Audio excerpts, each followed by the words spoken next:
이건희 삼성그룹 회장이 오늘 오전 향년 78세로 별세했습니다. 삼성을 글로벌 기업으로 이끈 이 회장의 별세 소식에 국내는 물론 주요 외신들도 긴급 뉴스로 타전했는데요. 김대호 소장과 함께 이 회장의 생애와 향후 삼성의 경영까지 모두 조망해 보겠습니다. 어서 오십시오. 네, 반갑습니다. 네, 많은 분들이 놀라셨을 것 같습니다. 오전 10시가 조금 안 된 시각에 이 소식이 전해졌는데요. 이건희 회장, 향년 78세로 별세했습니다.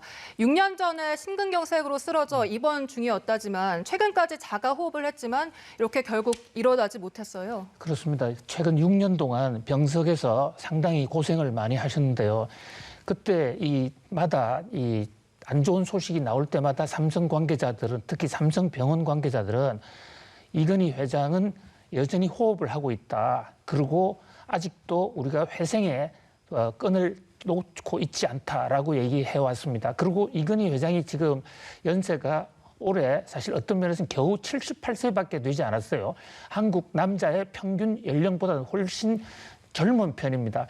그런 면에서 할 일 많은 이 한국 재계나 한국 경제 상황을 생각할 때 이건희 회장의 이 별세는 한편으로는 좀 아쉽기도 하고, 또 나이가 들면 결국은 사망하고 생로병사의 이 자연 섭리를 재벌 총수도 어느 누구도 벗어갈 수 없다라는 그런 엄중한 현실을 얘기해 주는 것 같기도 해서 여러 가지 느끼는 바가 많습니다. 네, 한국 재계의 정말 대표적인 인물이 오늘 이렇게 숨졌는데, 이건희 삼성그룹 회장의 별세 소식에 외신들도 앞다퉈 긴급 타전하는 모습이었습니다.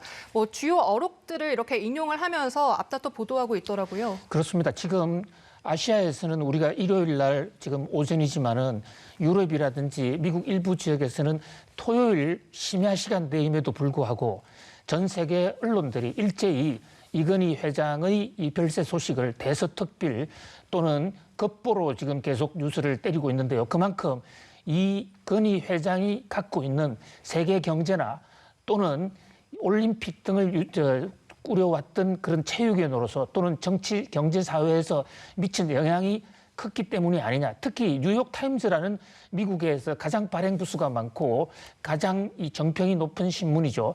여기서는 이건희 회장에 대해서 한마디로 그는 기업인이기 이전에 큰 사상가다. 그러니까 소크라테스나 이런 어떤 철학자 못지않은 사상가였다는 점을 집중 조명을 했는데요. 그만큼 이건희 회장은 기업체에서 매출이나 이익을 높이는 것뿐만이 아니라 시대가 요구하는 점을 정확하게 꿰뚫고 거기에 따라서 앞장서서 삼성그룹을 제품이라든지 경영 전략을 먼저 나아가게 함으로써 새로운 시대를 이끌어온 위대한 사상가였다라는 그런 평가까지도 하고 있습니다. 네, 이건희 회장의 공과 가를 이제 지금부터 좀 짚어봐야 할 텐데, 먼저 이건희 회장 하면 또 대표적인 경영 철학들이 있습니다. 이 87년 취임 당시에는 이 매출이 9조 9천억 원이었는데 현재 매출이 무려 387조 원입니다. 이렇게 삼성그룹을 초인류로 도약시킨 그 철학, 대표적인 건 뭐가 있다 보십니까? 예, 이건희 회장은 한국 재계에서 상당히 좀 독특한 환경 속에 성장해왔다고 볼 수 있어요. 이건희 회장이 1987년에 아버지 이병철 회장을 승계해서 회장직에 오를 때 그 당시에 우리나라 문화만 하더라도 장자 승계에 그런 풍토가 확고히 뿌리 내리고 있었던 그런 시대입니다. 그런데 아시는 대로 이건희 회장은 삼성가에서 7번째 자녀입니다. 그리고 아들로서는 3번째. 그러니까 큰아들 이명희, 둘째 아들 이창희, 큰형, 둘째 형을 다 제끼고 거의 막내나 다름없는 상황에서 이 그룹을 설계했다. 그런 면에서부터 상당히 주목을 끌었었고요. 그리고 성장 과정에서도 국내의 정규 대학 교육은 거의 받지 않았어요. 정규 공립학교. 어린 시절에 불과 초등학교 2, 3학년 시절에 일본에 혼자 가서 혼자 공부했고, 일본 와세다 대학과 미국 조지 워싱턴 대학에서 공부했죠. 혼자서 집념으로 어떤 문제를 해결하는 그런 형식이었는데, 특히 이건희 부회장의 가장 큰 지금 한국 경영사에서 가장 크게 남는 점은 이 품질, 기술의 질을 높이는데 앞장섰다라는 그런 대목을 볼 수가 있습니다. 그 전까지만 해도 우리는 양에 있어서는 80년대 초반까지 한국이 세계 대표적인 나라의 하나이긴 했습니다만은 그래도 좀 더 안으로 들어가면 퀄리티, 품질 이런 면에서는 조금 떨어진 점도 있었는데 이 대목을 직시를 하고 바로 치고 나와서 품질 경영을 했다. 그다음에 또 하나 반도체에 이은 스마트폰의 이 미래를 정확하게 꿰뚫었다. 뭐 그 밖에도 여러 가지 개인적으로는 마누라와 자식을 빼고는 다 바꾸자.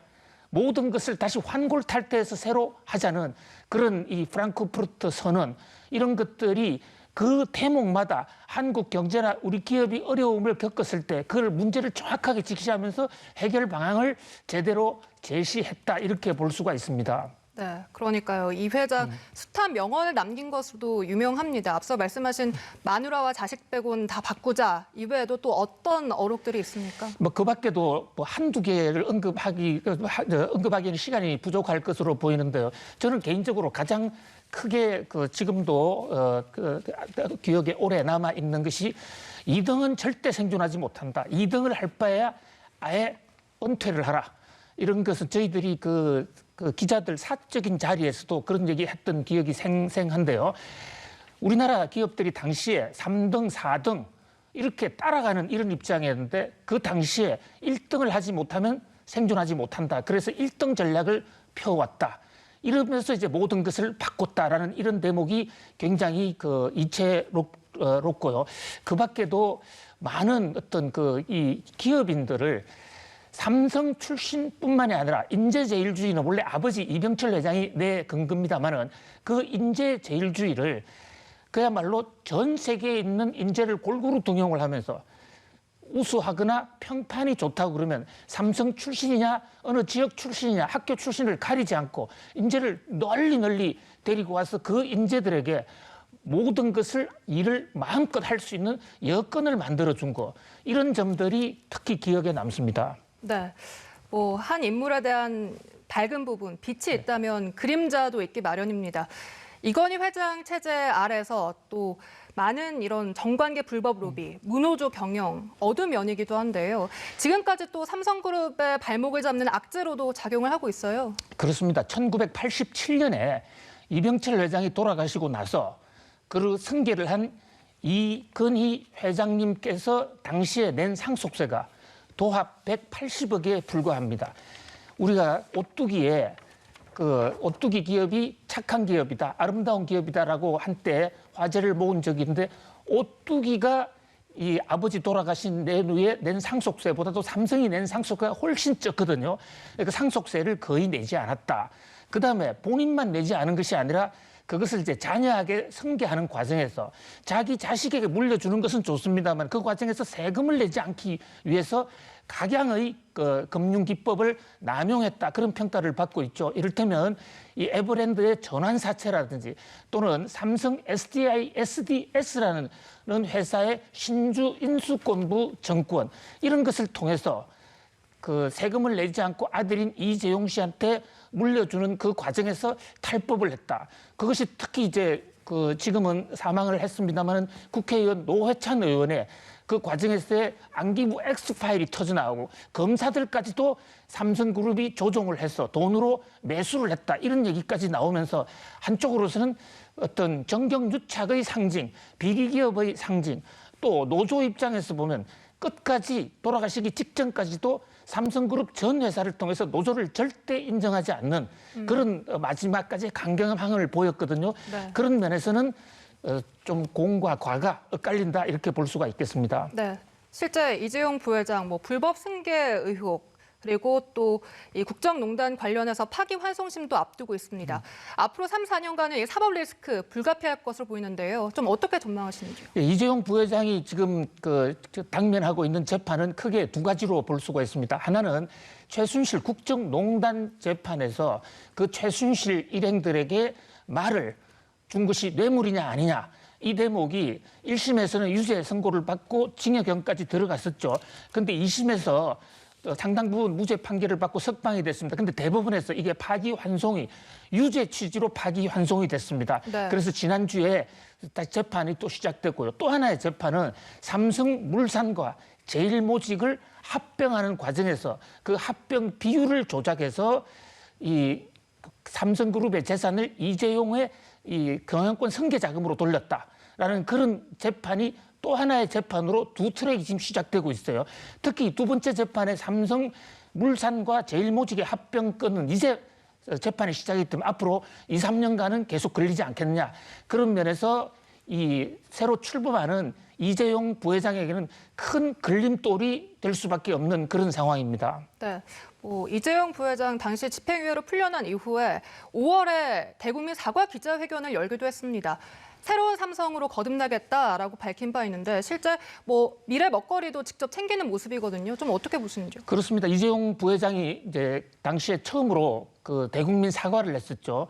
그러면서 다시는 국민들에게 부담이 안 주는 깨끗한 정도 경영을 하는 회사가 되겠다. 그러면서 특히 당시에 주목을 끌은 것은 자신은 아들에게 더 이상 이 삼성그룹을 물려주지 않겠다. 아들이 지금 이지호 한 명이 있죠. 그런 얘기를 하면서 국민기업으로 또 세계 경제에 기여하는 기업으로 끌어가겠다. 그다음에 또 무노조 경영도 포기했습니다. 그러니까 아버지 이건희 회장과는 달리 이제 노조를 사업의 파트너로서 자본가의 파트너로서 인정하고 했다 해서 이미 지금 그 동반 경영이 시작됐죠. 그리고 이제 또 하나는 이재용 부회장의 이 화두, 이재용 부회장의 테마는 놀라운 그 초격차라고 얘기하고 싶은데요. 경쟁자가 따라오는 것을 도저히 따라올 의지를 갖지 못하도록 초격차를 벌이겠다 하는 이제 그런 관점이 재계에서 특히 주목을 끌고 있고요. 실제로 경영 성과를 내고 있습니다. 특히 미래 먹거리 산업과 관련해서 인공지능이라든지 또는 비메모리 반도체 부분에 지금 발빠르게 행보를 하고 있는 이런 대목들은 이제 그 본격적으로 3세 경영을 맡는 이재용 부회장 입장에서는 이제 아버지의 도움도 없고 아버지의 그늘도 없고 올곧이 본인의 능력과 본인의 책무만으로 이제 펼쳐가야 되는 삼성 3세 시대에 상당히 이재용 부회장에게 그는 기대가 특히 새 산업 미래 먹거리 부분에 대한 이재용 부회장의 발빠른 행보가 아닐까 그런 생각을 해봅니다. 네, 이재용표 삼성그룹 어떤 모습일지 많은 기대들도 나오고 있습니다.